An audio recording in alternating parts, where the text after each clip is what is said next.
She was never wife material. Too ambitious, too loud.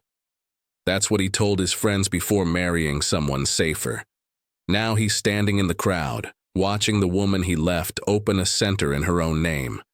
And for the first time, he realizes she never needed choosing. She chose herself. Stay with us. What begins in heartbreak can rise into power, because every woman they tried to silence carries a voice the world still needs to hear. Where in the world are you watching from tonight? Drop your city in the comments. Have you ever rewritten your own story? Tell us below, and don't forget to like this video, subscribe to Black Stories Untold with Love, and ring that notification bell for more stories that remind us strength always finds its way home. The sun hung low over the red dirt roads of Montclair, casting long shadows through the pecan trees. Cicadas hummed like clockwork as the August heat curled at the edges of everything, making even time feel slow and heavy.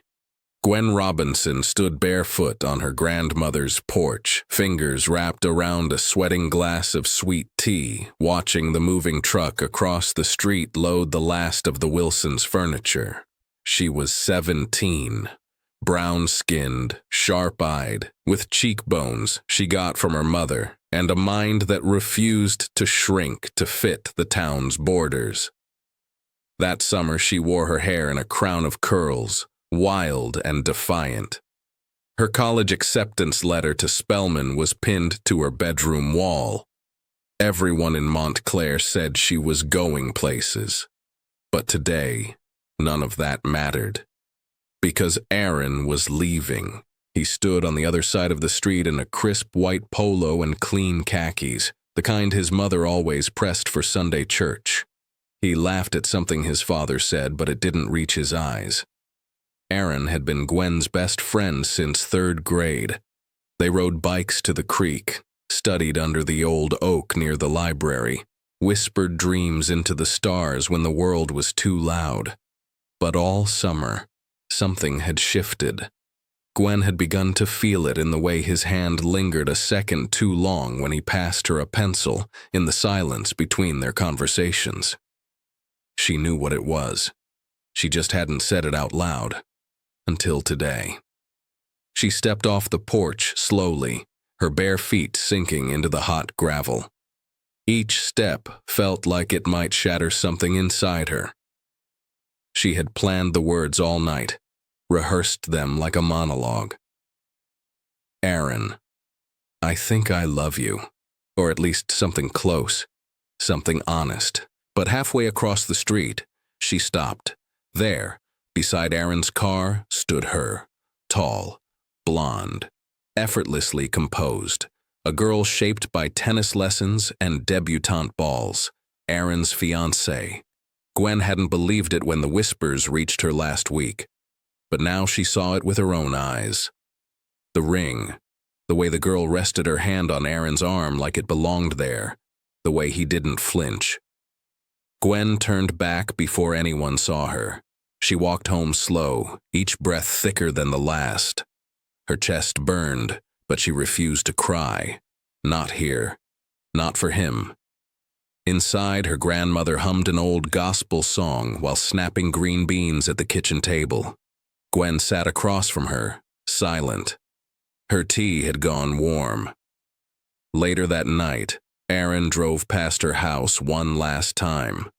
The porch light was off. The swing moved gently in the breeze, empty.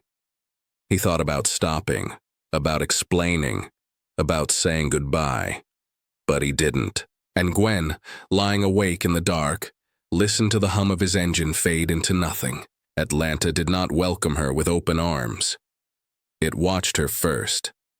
Watched how she walked into networking events with nothing but a dream and a cracked iPhone. Watched how she scribbled business models on napkins, took the bus to pitch meetings, and wore the same blazer for 2 years until the seams gave up before she did. Gwen Robinson arrived with no favors waiting and no handouts offered. only a hunger so deep it burned. She rented a one-bedroom apartment above a laundromat, where the hum of dryers kept her up at night and reminded her that nothing in life came easy. She traded sleep for strategy, silence for study. At 23, she registered Robinson Strategies with a borrowed laptop and a logo made in PowerPoint. No funding, no family backing, just fire. The first clients came slow. 2 fledgling startups run by women who were overlooked too often and believed too deeply. Gwen didn't just advise them, she stood with them. Late nights, early coffee, funding rounds that nearly failed until she fought tooth and nail to keep the lights on. And when they broke through, they brought her with them. She wore every win like armor, every loss like instruction. Her office grew from coffee shops to co-working spaces to a brick and glass building with her name etched in the lobby wall. Gwen Robinson, founder, strategist, relentless. She mentored girls who looked like her and told them their voice was not too loud.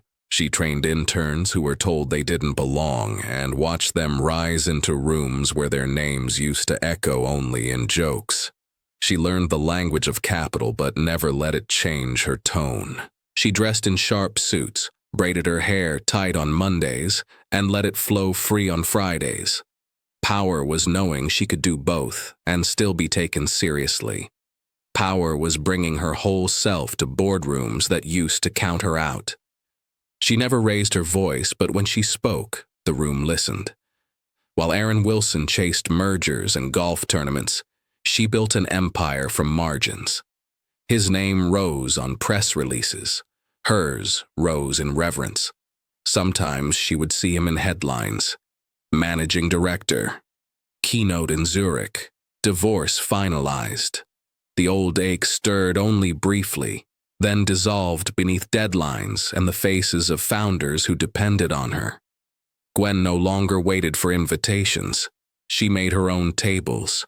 Her roots were not in privilege, but in persistence. In every door slammed in her face. In every panel where she was the only one. In every quiet moment, she whispered to herself, "Keep going," when no one else saw the vision. She was not chasing dreams anymore. She was living proof that they could come true. The ballroom at the Fontainebleau shimmered with cold light and curated charm. Rows of venture capitalists leaned into their seats, sipping ambition from crystal glasses. Miami pulsed outside, neon and salt water, but inside the summit, power wore suits and whispered in algorithms. Gwen stood just beyond the curtain, hands steady at her sides. She had rehearsed nothing. She never did. Her voice came from lived experience, not slideshows. The red of her dress was deliberate, not to seduce, but to signal fire, depth, bloodline. She stepped onto the stage like she owned the air, and she did. Somewhere near the back of the room, Aaron Wilson froze. He had scanned the program absent-mindedly hours earlier, too wrapped in his own unraveling. Miami was meant to be a distraction, a calendar filler between the ink drying on his divorce papers and the silence echoing through his penthouse. He had not expected her. Not Gwen Robinson. Not the girl who once sat beside him on the high school bleachers, eating peach rings and talking about the stars. Not the woman who now moved with the grace of someone who had nothing to prove and everything to protect. She spoke, and the room shifted. Words like architecture. She built her message slowly, story by story, naming truths without apology. Every sentence braided history with vision. She didn't pitch, she preached. Not in the holy sense, but in the ancestral one. Her ancestors must have been sitting in that room too, nodding in the back, saying, "Yes, baby, tell it." Aaron tried to breathe, but her voice gripped something in him that he had forgotten how to name. She didn't see him at first. He was just another face in the blur of polished smiles and pre-approved claps. But halfway through her speech, their eyes met. A flicker, a moment too long to ignore. She held his gaze like a question. He held his breath like an answer he no longer knew how to give. Time paused, and then applause broke the spell. She blinked first, gave the room a nod, and stepped off the stage with the calm of someone who knew she had just shifted the ground beneath their feet. Aaron sat still. Everyone else stood to cheer. He had come to this summit to forget. But the moment he saw Gwen, everything he buried came rushing back. The summer heat of Montclair, her laughter on the swing, the look in her eyes the night he chose silence. She had risen without him, and now here she was, standing at the edge of his world like a mirror, reflecting back all he left behind. He did not clap. He could not move. He had seen the girl he once knew, and now she was a woman who commanded empires. The hallway outside the green room was too quiet for a summit. No buzzing phones, no fast-talking assistants, just Aaron Wilson standing in borrowed stillness, the air thick with something he couldn't shake. Regret, maybe, or memory dressed in its Sunday best. He paced slowly, hands tucked in his pockets, trying to conjure a version of himself that would make sense in her world. But every image felt small next to the woman he had just seen take the stage. And then she appeared. Gwen stepped into the corridor, her heels clicking softly against the polished floor, her shoulders squared, her eyes steady. No lanyard, no nerves, just presence. She carried herself like someone who had survived her own becoming and come out luminous. For a moment, she didn't see him. She turned to speak with her assistant, adjusting the cuff of her blazer, scrolling through her next appointment. But then she looked up and froze. Only for a beat, but enough for Aaron to see it. That brief flicker of recognition, like a candle trying to remember if it should stay lit. He looked older than she remembered. The clean lines of youth had given way to something more complicated. Gray brushed his temples. His jaw was still sharp, but set heavier now, like time had carved its initials there. His posture was polished but tired, like success had weighed too much for too long. She didn't smile. She didn't rush. She nodded. A single gesture that said everything. Aaron Wilson. That's a name I haven't heard in a while. He opened his mouth, but whatever he meant to say got lost somewhere between her eyes and his shame. Gwen waited. Not kindly, not cruelly, just aware. Fully aware that the boy who left was now a man meeting her as a stranger. She had nothing to prove, and he had everything to face. For a second he saw them as they once were, barefoot by the river, her braids swinging as she danced across stones, his shirt soaked from a push into the water he pretended to hate. They had dreamed together once, named stars, swore they'd change the world, and now she had. She was not bitter. That would have been easier to carry. She was dignified, a woman who had outgrown the need to explain her worth. Aaron stepped forward, but the space between them felt sacred now, not to be crossed casually. This was not a reunion. It was a reckoning.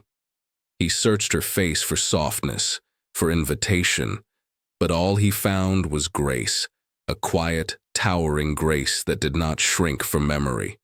She thanked the assistant beside her, checked her watch, and walked past him with a scent like jasmine and iron, beautiful and unbending.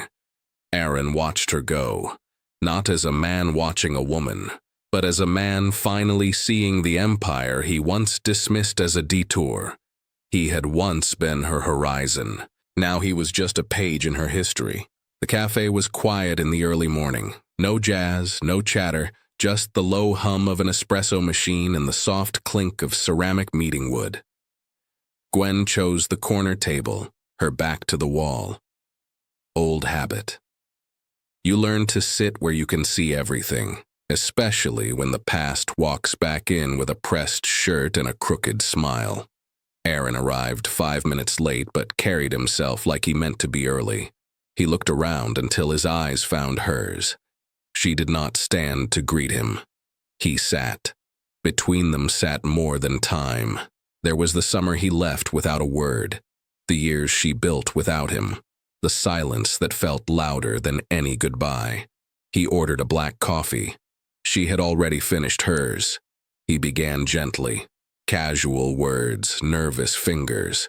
Talked about New York, the firm, his marriage that collapsed under the weight of appearances, how he used to walk into rooms and feel important until he realized none of them made him feel whole. Gwen listened. She had mastered that, letting men talk until they revealed who they truly were. Aaron said he regretted leaving Montclair so fast, said he thought of her more than he liked to admit, that watching her speak on that stage was like watching a prophecy fulfilled, that he had always known she was destined for more. Gwen said nothing. She stirred the last of her tea and watched it swirl. Nostalgia was a story some people told to feel less guilty, but for her, it came with weight, with caution. She had learned long ago that memories could be knives dressed in velvet. He leaned in and asked the question softly, like it might shatter her if it landed wrong. "Are you happy?" She looked at him then, steady, calm. "I am." She let the silence settle before continuing. "It took a while to stop shrinking, to stop auditioning for rooms that were never built for me, to stop proving I belonged and start owning the fact that I do." Aaron nodded like he understood, but she could see it in his eyes. He was only beginning to. She had walked through fire and turned the ash into gold. What he mistook for confidence was actually survival. What he heard in her voice was not pride, but peace hard-earned. He reached for his cup. His hands trembled slightly. "I want to know you again," he said. But she smiled the way a woman smiles when she's already survived the ending. "You knew a version of me once, the girl who waited on the porch, who never got her goodbye. That girl is gone, and this woman." "She does not wait." He looked down, then back at her. "I don't want you to wait. I just want to walk beside you." Gwen stood taller somehow than she was a moment ago. "Thank you for the coffee and for your honesty.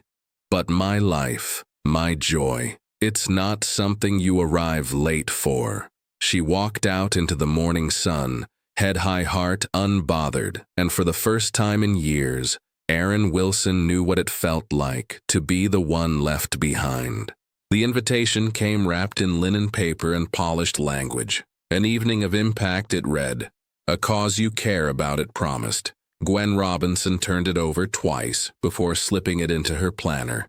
No RSVP, no excitement, just a raised eyebrow and a quiet breath. Weeks had passed since the cafe. Since the soft unraveling of old ghosts over bitter coffee, she had not expected more, and yet, here he was, trying again. She arrived late, intentionally. Let the room settle before entering. Her dress was black, structured unapologetically expensive. It did not shimmer, it spoke.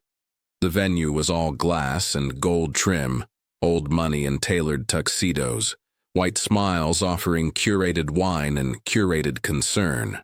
The word diversity floated through the air like perfume sweet, but not meant to be swallowed. She recognized the look, the way men circled her with compliments dipped in caution, like they admired her until she threatened their reflection, like they were waiting for her to stumble. But she didn't. Gwen walked like legacy, spoke like thunder wrapped in velvet. Every nod she gave was measured. Every smile, hard-earned. Aaron found her near the gallery wall, a glass in his hand, nervous energy in his eyes. "Thank you for coming," his presence seemed to say. But she didn't answer with words, only lifted her glass slightly, like a toast to whatever this was. The speeches began soon after, a parade of well-meaning donors and boardroom activists, applauding their own awareness. Each line rehearsed, each sentiment safe. And then Aaron stepped up to the mic, his voice steadier than it was weeks ago, his suit pressed but his gaze softer. He spoke of the future, of access, of equity, not just as a mission, but as a moral correction. And then he said her name, Gwen Robinson, the future of innovation. He called her not as flattery, but as truth. The room turned toward her, lights catching the curve of her face, the sharp line of her jaw, the calm fire in her eyes. She did not smile, not because she was ungrateful, but because she understood what it cost to be seen, what it cost to be called forward. In a room that once closed doors without blinking, his eyes did not leave hers, not once. And in that moment, Gwen felt it. This was not about reunion, not about romance or redemption. This was recognition. He had not just remembered her, he had been watching her rise from boardrooms she built from scratch to companies she lifted from the dust. He had seen her become the very thing they said she could never be. She gave him a slow nod, not approval, not forgiveness, just acknowledgement. Then she turned away back into the crowd because being seen was not the goal. Being unstoppable was. The night peeled back its noise once the valet lines disappeared and the laughter of legacy donors faded into engine hum. Gwen stepped into the cool air, heels clicking against stone, each step deliberate. Aaron followed, a few paces behind, as if unsure whether he was welcome or merely tolerated. They walked without speaking, past the glowing hedges, past the flickering torches pretending to be stars. The silence stretched long enough to feel like honesty. Palm trees rustled above them, their shadows crossing over Gwen's shoulders like quiet hands reaching for something already lost. She stopped at the edge of the courtyard, where the lights no longer reached. Why now? Her voice was calm, but held weight. The kind of calm forged in fire. Aaron exhaled. Not to escape the question, but to survive it. Because you were the only real thing in a life that stopped being real because I built everything they said I should want, and I still felt empty. Gwen turned slowly, folding her arms. The moonlight framed her face, softening nothing. You were the only person who ever saw all of me. He said. She blinked once, then held his gaze the way only a woman who has carried herself through pain can steady, unmoved. Then why did you choose someone safe? The words floated out like smoke, gentle but fire underneath. Aaron said nothing. He looked away, looked at the cobblestones beneath his feet, looked anywhere but at her. The silence was the answer. She let it stretch. Let him sit in the discomfort. Let the wind carry it all into the places between them where once there had been laughter and peach rings and secrets whispered under southern stars. I am not a second chance, Gwen said finally. Each word clean, each word final. I am a once-in-a-lifetime, and you missed it. It did not come with venom. No raised voice. No cruel twist of the knife. Only truth, dignified, uncompromising. Aaron looked up then and saw her. Not just the girl from Montclair. Not just the woman who commanded boardrooms, but the moment he had forfeited. The life he could have known. The softness he traded for structure. The fire he fled because he was afraid of being burned. Gwen turned back toward the street. Her driver was waiting. Engine purring, door open. She walked without hurry, like a queen who knew her worth and no longer needed to explain it. Aaron stood alone in the dark, and for the first time in years, he felt exactly what he had chosen. Not loneliness, but loss. The kind you cannot fix. The kind you carry. The kind that does not weep, only lingers. She had been the truth, and he had chosen comfort, and now she was gone again. But this time she wasn't leaving, she had simply risen beyond reach. The morning she received his offer, Gwen was in her office before sunrise. The city was still asleep, except for the street sweepers and the women like her who had learned to rise before the world could tell them who they were not. Her desk was scattered with grant applications and pitch decks from founders whose names no one knew yet. Women with ideas too loud for silent rooms, visions too wild for linear thinking. She read each one like scripture. The email came in bold font and careful language. He wanted in. Aaron Wilson, now partner at one of the most powerful venture capital firms on the East Coast.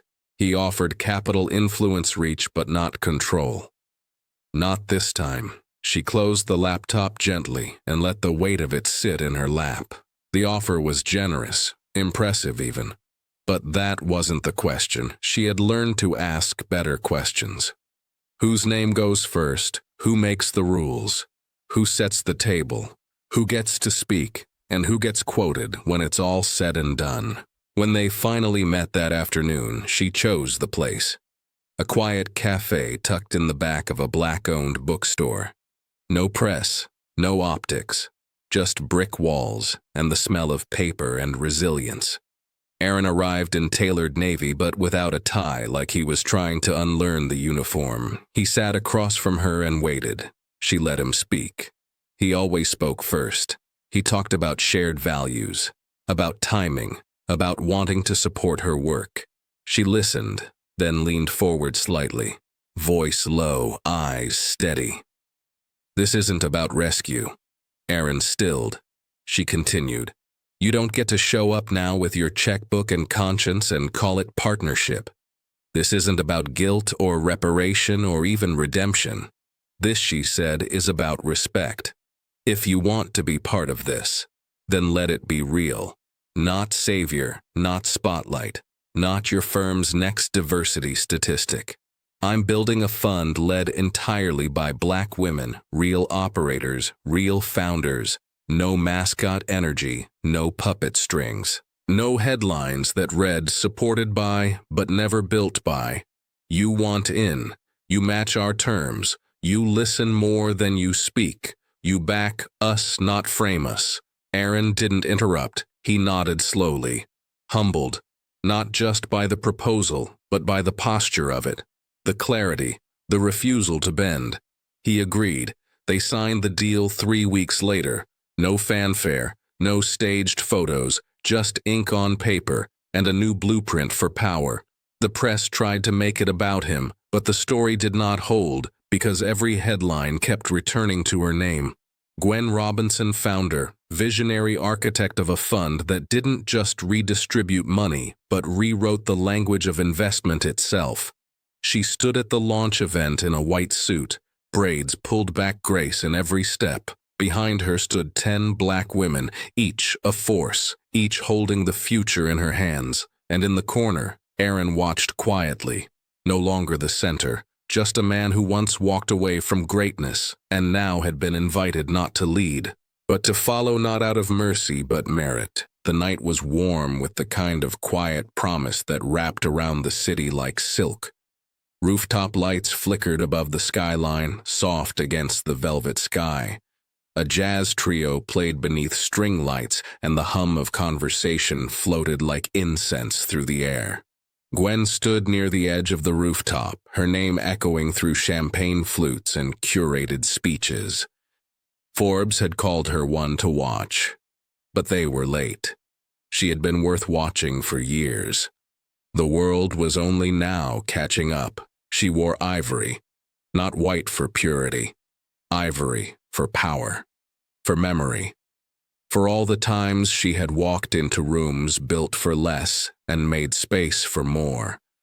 Her eyes moved across the crowd, friends, founders, her mother in the corner clutching a napkin like it was a prayer, her assistant beaming like it was her own award. And near the back, near the shadows where spotlights did not reach, stood Aaron. He was not in a tailored suit this time, not polished, not prepared for cameras, just present. And for Gwen, that was enough. He did not hover. He did not seek the mic. He stayed close enough to witness, but far enough to respect the distance she had earned. In those months after the fund launched, he learned to sit still in rooms where he was not the story. He asked more questions, he spoke less. He brought chairs instead of taking them, and Gwen noticed, not with praise, but with presence. Sometimes they met for coffee, sometimes they shared silence, but never did they speak of what could have been, only of what was. Because some wounds do not heal with time, they heal with intention and showing up again and again and again. When the speeches were done, when the lights dimmed and the world exhaled, she walked over to him not to explain, not to reminisce, but to acknowledge. He smiled, not wide, not expectant, just soft, just proud you came, her eyes said, and his replied. Of course she did not need him to be proud. She did not need his gaze to feel whole. But still, it felt like a full circle, without apology, without need. He raised his glass in a quiet toast to her, to all she had become without him, and all she had allowed him to witness in return.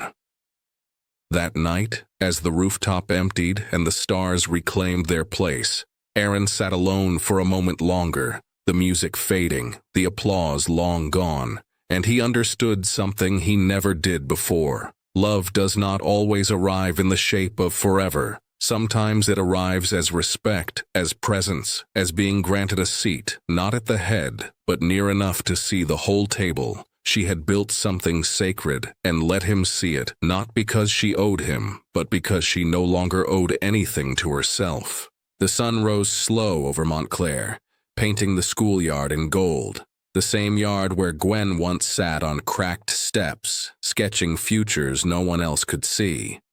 Now those steps had been rebuilt, polished, named, the Gwen Robinson Center for Innovation. Children spilled across the lawn in uniforms too big for their growing bodies, laughter echoing like a hymn. Parents whispered, elders nodded, teachers adjusted clipboards with reverent hands. Aaron stood at the back, no name tag, no press pass, just presence. He watched as little black girls gathered beneath the banner, phones lifted in joy, posing like they too were about to become someone the world would remember. Their hair braided with beads and dreams, their smiles wide enough to split generations open, their eyes fixed on something bright and possible. Gwen stepped up to the podium, the wind catching her dress like a flag. Her posture did not beg for respect. It expected it. She looked out over the crowd, then past them, to the girl she used to be. When I was young, she began, I dreamed loud in a town that liked its girls quiet. The crowd fell still. I dreamed of building something that could not be erased, not by silence, not by shame, not by the fear that I was too much or not enough. She paused, her voice steady, her eyes soft. I loved someone once, someone who didn't choose me, and it turned out to be the best thing that ever happened because I chose myself. A murmur moved through the crowd, then rose applause, deep and rolling, not for her heartbreak, but for her harvest. Aaron clapped louder than most, not because he wanted to be seen, but because he finally saw. This woman was never his to lose. She had never needed saving. She had simply needed space to become. The ribbon was cut. Children rushed into the building, past murals of black inventors, past rooms filled with tablets and microscopes, past history and into legacy. Gwen stepped down from the stage, hugging old teachers, thanking janitors who remembered her name. She saw Aaron, gave him a nod, then returned to her people. He stayed a moment longer, hands in his pockets, heart in his throat. Not grieving, not longing, just witnessing. Because some love stories are not about reunion, some are about rising, becoming and standing so tall, the world has no choice but to make room. Gwen Robinson did not marry her childhood sweetheart. She did not wait on what-ifs or rewrite her story for anyone's comfort. She built her empire not from what she lost, but from what she found in herself. And in doing so, she left the door open for every girl behind her to build one too. Before you scroll, pause for a second. Somewhere, a woman is standing where Gwen once stood, unseen, unchosen, but far from defeated. Share this video with her. Let her know that sometimes losing love isn't the end of the story. It's the start of her empire. Thanks for watching. If you enjoyed this video, give it a like, drop a comment, and share it with a friend. And don't forget to subscribe to Black Stories Untold for more stories that uncover hidden struggles, celebrate strength, and remind us that every voice matters.